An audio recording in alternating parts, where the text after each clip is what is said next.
Hello guys, it's Rachel. What's up? Welcome back. Hope you've all been having a great week. In case you're wondering, college has still been so much fun. It is, I will say, very busy and it can get stressful at times, but I still love it. I love the people, I love my classes, and I'm mainly just figuring out how to balance my schedule so that I can see you guys more often, but still be working on the cookbook and working on learning some stuff too. But today I am very excited to be back in the studio and baking again. And this video is also extra special because I am partnering up with C&H Sugar.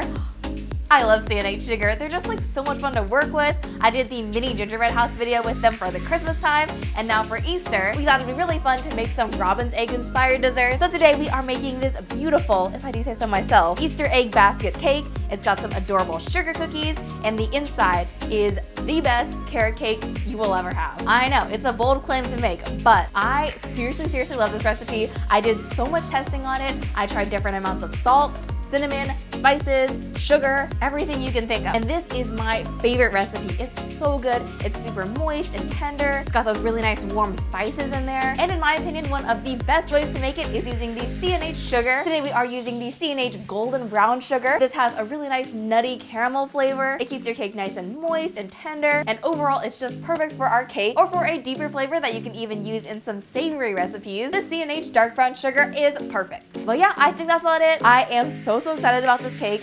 I'm mostly excited to eat it because I love carrot cake and there's vegetables in it, so it's basically a salad. But yeah, I'm excited to show you guys how to make this cake. And before we get started, make sure you tap that subscribe button and turn on those notifications as well. And without further ado, let's hop right into it. To start off, in a large bowl, you'll need 2.5 cups of flour. Then add in 1¼ teaspoons of baking powder, along with 1 teaspoon of baking soda and a whole bunch of spices. So you'll need a whole tablespoon of cinnamon, then add in a ½ teaspoon of nutmeg, a 1/4 teaspoon of cloves, and 1 teaspoon of salt. And then go ahead and whisk that all through, get it nice and combined, and we can move on to our wet ingredients. For these, start off with 4 room temperature eggs, and then we're going to add in 1 cup of our C&H golden brown sugar, along with 1 cup of granulated sugar, and you'll want to mix that for about a minute or so, just until it gets nice and frothy. It'll kind of lighten in color too. That is looking perfect. So now with the mixer on low speed, we're going to drizzle in 1¼ cups of canola oil. Using canola oil is perfect for a really nice tender cake, and the reason for this, to get a little geeky, is because the canola oil coats each little particle of flour, and it prevents it from forming the gluten that makes cakes kind of tough, and the end result is a cake that just melts in your mouth. This is probably one of my all-time favorite cake recipes, whether you like vegetables or not. It's amazing, I promise. But anyways though, once that is all combined, we're just going to add in our dry ingredients and go ahead and fold that all through. But before you fold it all the way, you're gonna add in 4 cups of shredded carrots. I recommend shredding them yourself because the ones that you buy in the store that are pre-shredded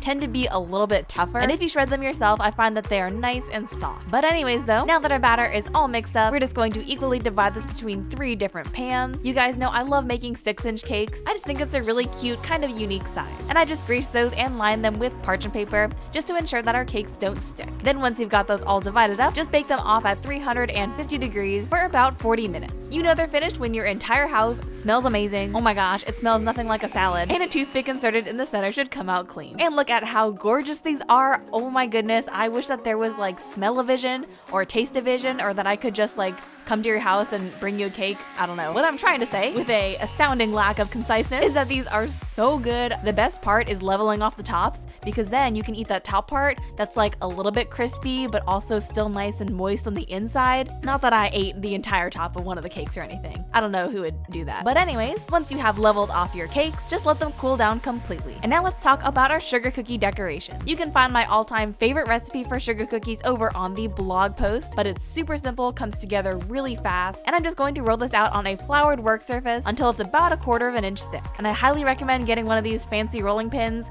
with the little like band stoppers on the sides, and that way you don't have to worry about your cookies being uneven. The thickness is perfect. Once you have your dough rolled out, you want to go ahead and cut out your eggs. Just fit in as many as you can, and then don't forget to re-roll the scraps and cut out some more fun shapes. Another thing I used to do when I was younger is that whenever my mom made sugar cookies, I would always get like the very last remaining scrap dough and make something like kind of stupid with it just for the fun of it. And so here I am, reliving my childhood, living my best life. And then once you have those all finished, bake them off at 350 for about 10 to 13 minutes, or until the bottom edges are golden brown. Let your cookies cool down completely, and then we can decorate. So I just have some royal icing here. Recipe for this is over on the blog post, and really simple and straightforward. I'm just going to ice my cookies. You can see that in addition to the egg, I also did some carrots, some bunnies, flowers, just other things to decorate the cake. And then once you're finished decorating, let the icing set completely. And now for the fun part, we can do our robin's egg design. For this, you'll just need about a teaspoon of cocoa powder and 2 tablespoons of water. Go ahead and give that a stir, and it should look something like this. Then using a food-safe paintbrush, dip it into the cocoa powder mixture and just kind of flick that and splatter it on the surface. You can see I'm just running my finger along the top of the paintbrush, and it gives you that really perfect robin's egg look. And now to finish off our cookies, I'm just gonna pipe on some kawaii faces, add a white sprinkle to the eye if you'd like to, and also pipe on some pink cheeks. Then repeat for the rest of your cookies and set those aside. You'll notice that I'm also making the faces kind of in the middle or towards the top of the cookie, and that's because we are pressing these into the grass, and you want to make sure that the faces show. And now we can make our chocolate handle. For this, you'll need the handle template that you can find on the kawaiisweetworld.com website, link below. Quick plug to myself. And then just lay a sheet of parchment paper on top. Then spoon over some melted candy melts or candy quick over the template. Once you finish that, let it set at room temperature. Then once it's set up, gently peel it off of the parchment paper, and it is ready to go. And now it is finally time to put it all together. So I'll just lay down my first layer, add a couple of scoops of buttercream frosting, spread that out, add another layer, scoop on some more frosting and spread that out, and then top it off with the last layer. Then we're just going to do a really simple crumb coat just to lock in any crumbs and pop that in the fridge for 15 minutes. Then we can move on to our basket we've designed. Just a quick disclaimer here, what you're about to see is not the best representation of my piping skills. In my defense, I was doing this at a really weird angle for the camera, but regardless, here's the technique. Okay, so you're gonna start out by piping a straight vertical line, then add a bunch of horizontal strips on top, spacing them out the width of your piping tip. Then at the end of those horizontal lines, pipe another vertical line, and then fill in the gaps with more horizontal strips. And then basically you just keep going with it. It's actually pretty fun to do. And I find that with basket weave, even if it doesn't look perfect, it's still pretty impressive looking. And then once you finish that up, give yourself a good pat on the back. Isn't that cool? Looks just like a basket. But don't put those piping tips away just yet, because now we're going to work on the rope border. You're kind of piping out like S shapes almost. I think this one is best explained by watching the video, but here you can see I'm just piping out those S shapes and making them kind of overlap. This is super simple, but I think the combination of the basket weave and the border really just makes your cake look very intricate. And then once you finish that, we're just going to add the grass onto our cake. For this, you'll need about a cup of shredded coconut, and then add in a few drops of green food color and give it a good shake to distribute the color, and that's it.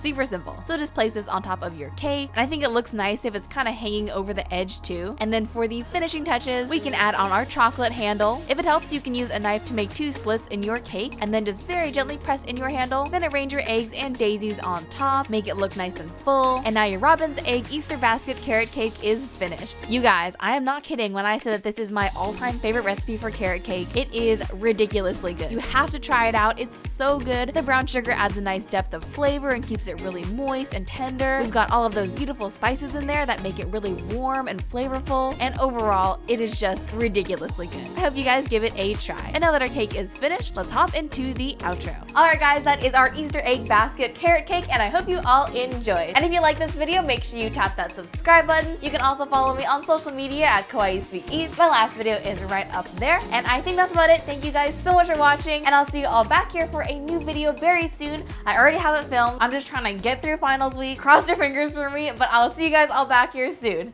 Bye guys!